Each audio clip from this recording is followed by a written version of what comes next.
Servidores da Receita Federal demitidos por investigar quem não deviam.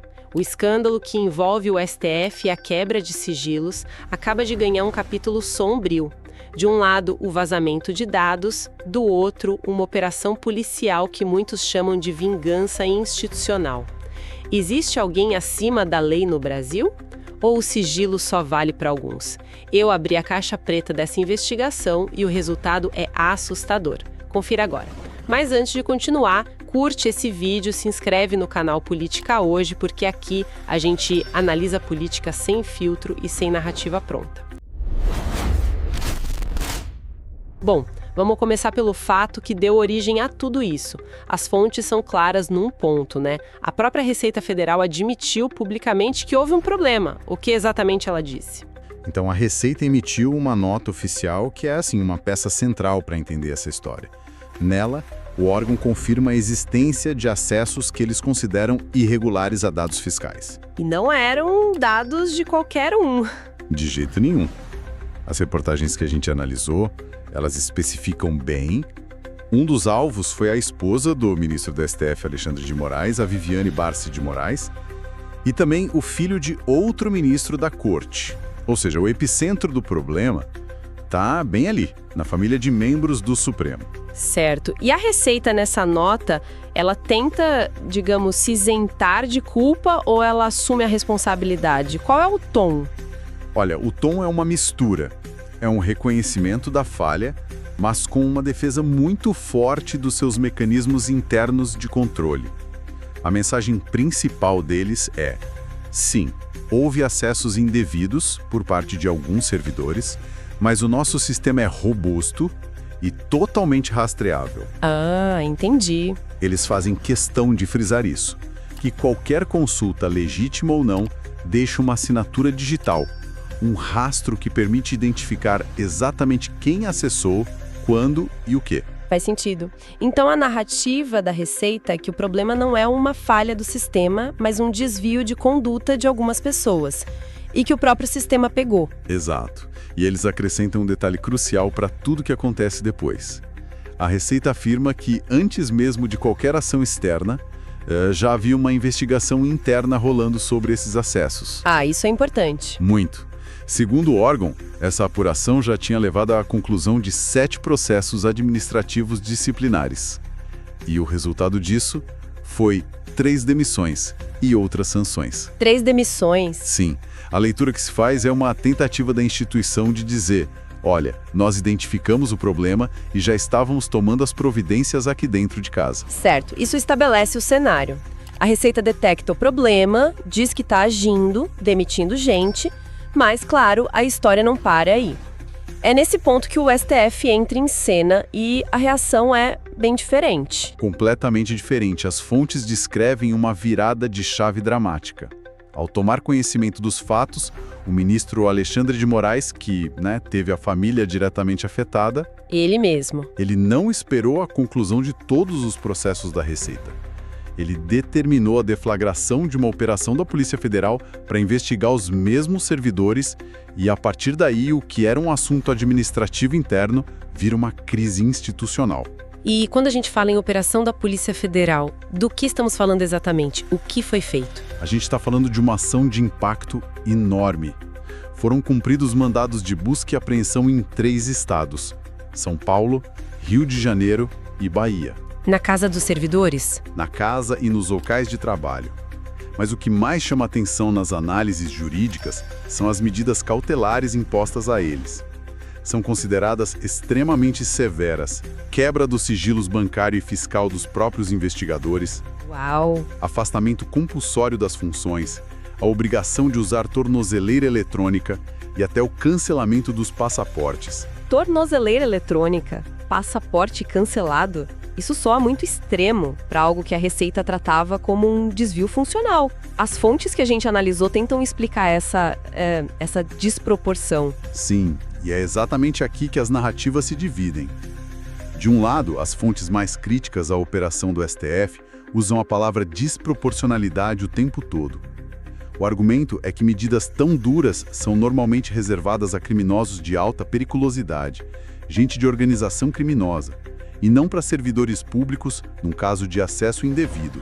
Visto por esse lado, parece uma retaliação. Essa linha de análise diz que foi uma reação exagerada, quase uma retaliação. E qual seria a outra perspectiva, a que justificaria uma resposta tão forte assim? A outra perspectiva, que a gente vê em análises mais alinhadas à preocupação do STF, argumenta que o tribunal não podia tratar o caso como um simples desvio. Nessa ótica, o acesso sistemático aos dados fiscais da família de ministros poderia ser tipo um ataque coordenado, politicamente motivado contra a própria instituição. Ah, um ataque ao Supremo. Exato. Sob esse prisma, uma resposta branda, só administrativa, como a da Receita, seria vista como insuficiente. A ideia seria mandar uma mensagem clara de que ataques à corte teriam uma resposta à altura. Isso nos leva a uma questão jurídica bem complexa que as fontes exploram bastante. Toda essa operação foi autorizada dentro de um inquérito que já existia, né? O tal inquérito das fake news. O que isso significa na prática? Significa que o ministro Moraes usou uma estrutura de investigação que já estava de pé para apurar esse novo fato.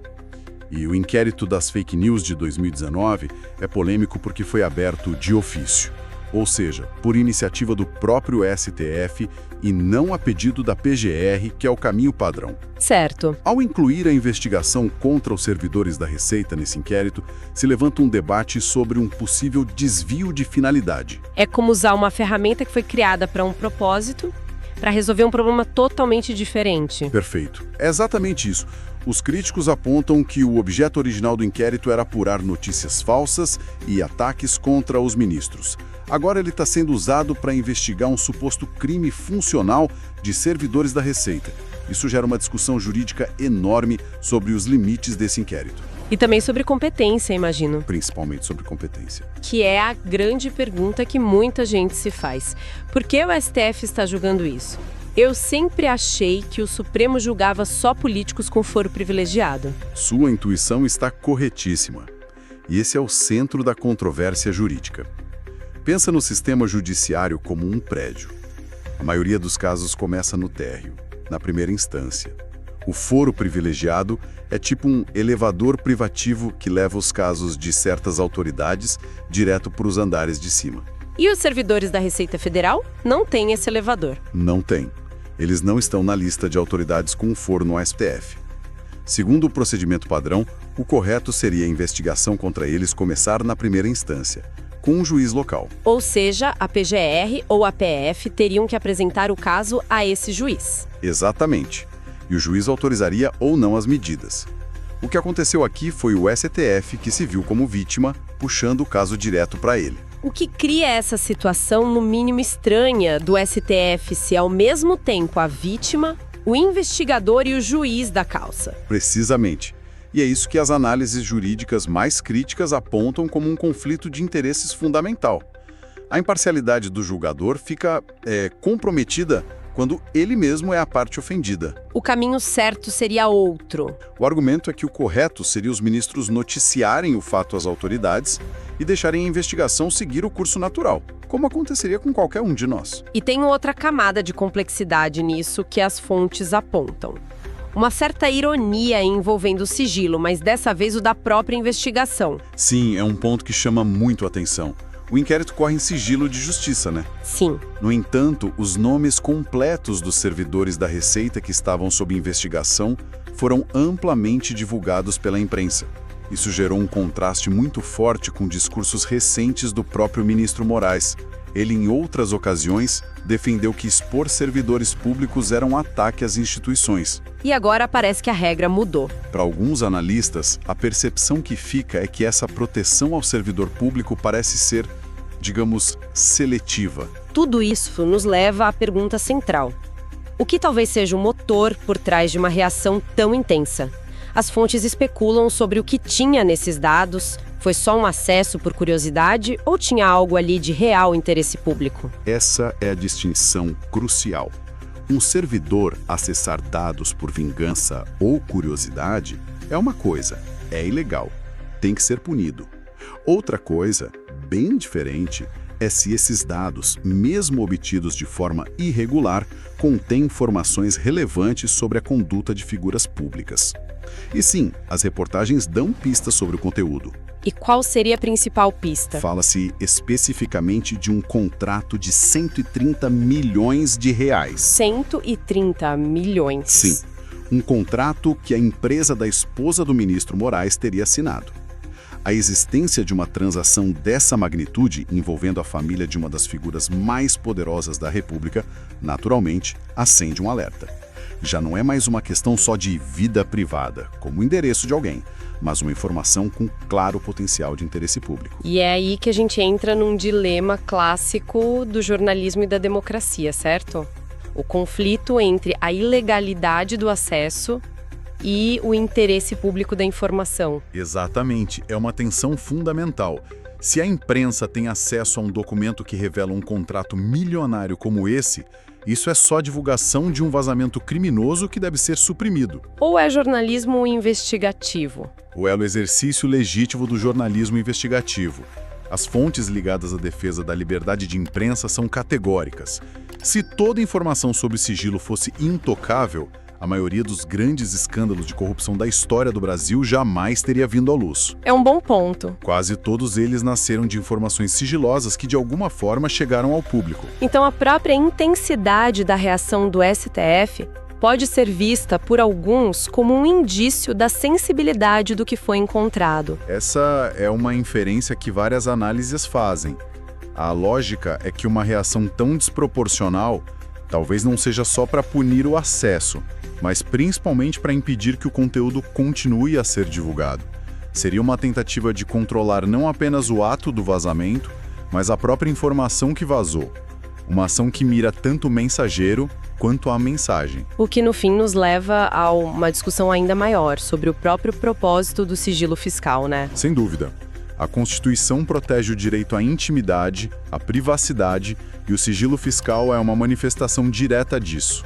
É um direito fundamental do cidadão contra o poder do Estado. Mas a questão é o uso que se faz dele. Exato. O que este caso coloca em debate é se esse direito está sendo usado para sua finalidade original. A preocupação expressa nas fontes é que o sigilo criado para proteger o cidadão comum possa estar sendo invocado como um escudo para proteger os poderosos do escrutínio público. É uma inversão da lógica. Uma inversão perigosíssima para a saúde da democracia. Então, ao final dessa análise, não temos uma resposta simples. Temos um emaranhado de princípios em conflito. Exato. Temos o princípio da legalidade e da proteção ao sigilo de um lado, e o princípio da publicidade e do interesse público na fiscalização do poder, do outro. Temos a autonomia da Receita para conduzir seus processos e, do outro, a prerrogativa do STF de se defender. Não há uma solução fácil. Fica claro que o caso vai muito além de um simples acesso a dados. Ele toca em nervos expostos da nossa estrutura de poder, a relação entre as instituições, os limites dos inquéritos e esse equilíbrio delicado entre privacidade e transparência. A verdade nua e crua é esta. Enquanto discutimos se o acesso aos dados foi irregular, a pergunta que ninguém quer responder é: o que foi encontrado nesses dados que causou uma reação tão violenta do Supremo? Punir o vazamento é o rigor da lei, mas usar a Polícia Federal para blindar a própria família é, no mínimo, curioso. O sistema diz que está protegendo a democracia, mas parece que só está protegendo o próprio bolso e os próprios segredos. Agora eu quero ver quem tem coragem de responder aqui embaixo. No Brasil de hoje, o sigilo fiscal é um direito de todos ou um privilégio de quem manda no país? Se você acha que isso é justiça, me explica o porquê. Se você acha que é perseguição, escreva blindagem nos comentários. E vou ler quem apresentar argumentos e não apenas torcida. O debate está aberto, se é que ainda podemos debater.